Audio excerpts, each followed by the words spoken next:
सोमवार व्रत कथा। इस कथा के बिना अधूरा है सोमवार का व्रत। भगवान शिव को पूरी करेंगे सभी इच्छाएं। सोमवार व्रत कथा। सोमवार के व्रत को लेकर मान्यता है कि इस व्रत को करने से भगवान शिव अपने भक्तों की मुराद जल्दी पूरी करते हैं। सोमवार का दिन भगवान शिव को समर्पित है, इसलिए इस दिन भगवान शिव की पूजा और व्रत करने का महत्व और ज़्यादा बढ़ जाता है। यदि आप सोमवार के व्रत करते हैं तो आपको सोमवार व्रत कथा पढ़ना बेहद ज़रूरी है, क्योंकि इसके बिना आपका व्रत अधूरा माना जाता है। आइए जानते हैं सोमवार व्रत कथा।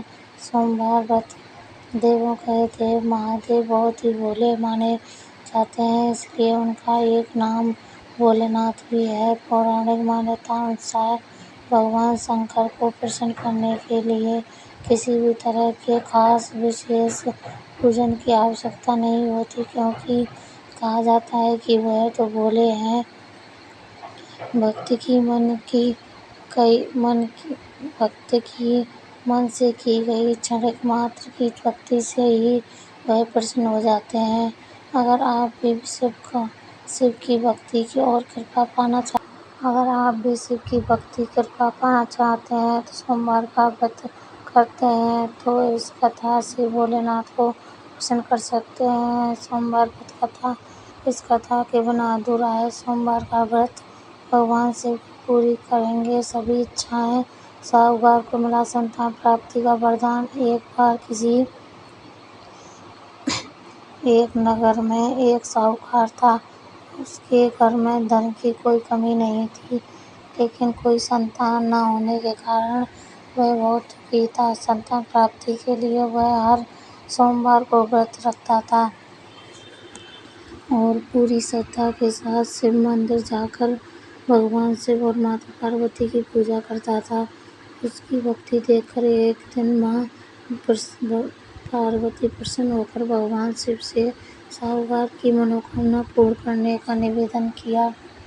पार्वती जी के आग्रह पर भगवान शिव ने कहा कि पार्वती, इस संसार में हर प्राणी को उसके कर्मों का फल मिलता है और जिसके भाग्य में जो हो उसे भोगना पड़ता है। लेकिन पार्वती जी ने साहूकार की भक्ति देखकर उसकी मनोकामना पूर्ण करने की इच्छा व्यक्त की। माता पार्वती के आग्रह पर शिव जी ने साहूकार को पुत्र प्राप्ति का वरदान तो दिया, लेकिन उन्होंने बताया कि यह बालक 12 वर्ष तक ही जीवित रहेगा।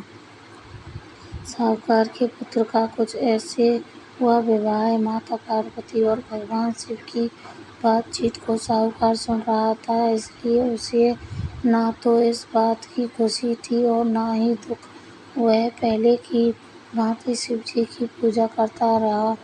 कुछ समय के बाद साहूकार की पत्नी ने एक पुत्र को जन्म दिया। जब वह बालक 11 वर्ष का हुआ तो उसे पढ़ने के लिए काशी भेज दिया गया। साहूकार ने पुत्र के मामा को बुलाकर उसे बहुत सारा धन देते हुए कहा कि तुम इस बालक को काशी विद्या प्राप्ति के लिए ले जाओ।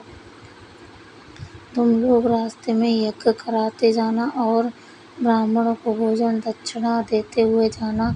दोनों मामा भांजे इसी तरह यज्ञ कराते और ब्राह्मणों को दान दक्षिणा देते काशी नगरी निकल पड़े। इस दौरान रात में एक नगर पड़ा, जहाँ नगर के राजा की कन्या का विवाह था, लेकिन जिस राजकुमार से उसका विवाह होने वाला था वह एक आंख से काना था। राजकुमार के पिता ने अपने पुत्र के काना होने की बात को छिपाकर ये सोचा, क्योंकि उसने साहूकार के पुत्र को दूल्हा बनाकर राजकुमारी से विवाह करा दूंगा। विवाह के बाद उसको धन देकर विदा कर दूंगा और राजकुमारी को अपने नगर ले जाऊंगा।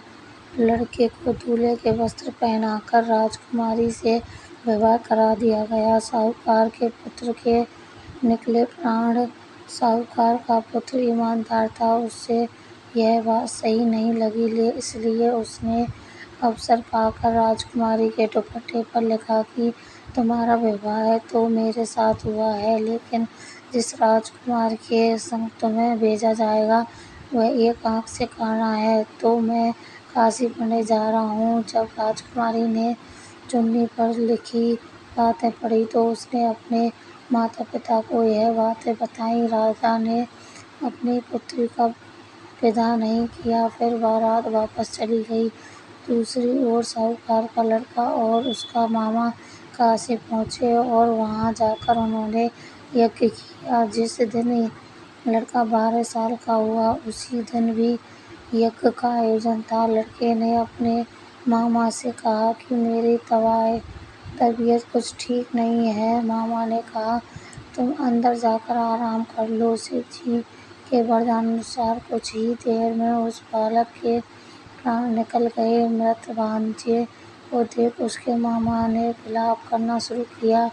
संयोगवश उसी समय शिवजी और माता पार्वती उधर से जा रहे थे। पार्वती माता ने भोलेनाथ से कहा, स्वामी, मुझे इसके रोने के स्वर सहन नहीं हो रहा। आप इस व्यक्ति के कष्ट को अवश्य दूर करें। शिवजी की कृपा से जीवित हो उठा साहूकार का बेटा। जब शिवजी मृत बालक के समीप गए तो वह बोले कि यह उसी साहूकार का पुत्र है जिसे मैंने 12 वर्ष की आयु का वरदान दिया था। अब उसकी आयु पूरी हो चुकी है, लेकिन मातृभाव से विभोर माता पार्वती ने कहा कि हे महादेव, आप इस बालक को और आयु देने की कृपा करें, अन्यथा इसके वियोग में इनके माता पिता भी तड़प तड़प कर मर जाएंगे। माता पिता के पुनः आग्रह पर भगवान शिव ने उसे और लड़के को जीवित होने का वरदान दिया। शिव जी की कृपा से वह लड़का जीवित हो गया। शिक्षा पूरी करके लड़का मामा के साथ अपने नगर की ओर वापस चल दिया। दोनों चलते हुए उसी नगर में पहुंचे जहां उसका विवाह हुआ। उस नगर में भी उन्होंने यज्ञ का आयोजन किया। उस लड़के के ससुर ने उसे पहचान लिया और महल में ले जाकर उसकी खातिरदारी की और अपनी पुत्री को विदा किया। सबकी मनोकामनाएं होती हैं पूर्ण। इधर साहूकार और उसकी पत्नी भूखे प्यासे रहकर बेटे की प्रतीक्षा कर रहे थे। उन्होंने प्रण कर रखा था कि यदि उन्हें अपने बेटे की मृत्यु का समाचार मिला तो वह भी प्राण त्याग देंगे, परंतु अपने बेटे को जीवित होने का समाचार पाकर वह बेहद प्रसन्न हुए। उसी रात भगवान शिव ने साहूकार के स्वप्न में आकर कहा, हे सृष्टि, मेरे सोमवार के व्रत करने और व्रत कथा सुनने से प्रसन्न होकर तेरे पुत्र की लंबी आयु प्रदान की है। इसी प्रकार जो कोई सोमवार व्रत करता है या कथा सुनता है, पढ़ता है, उसके सभी दुख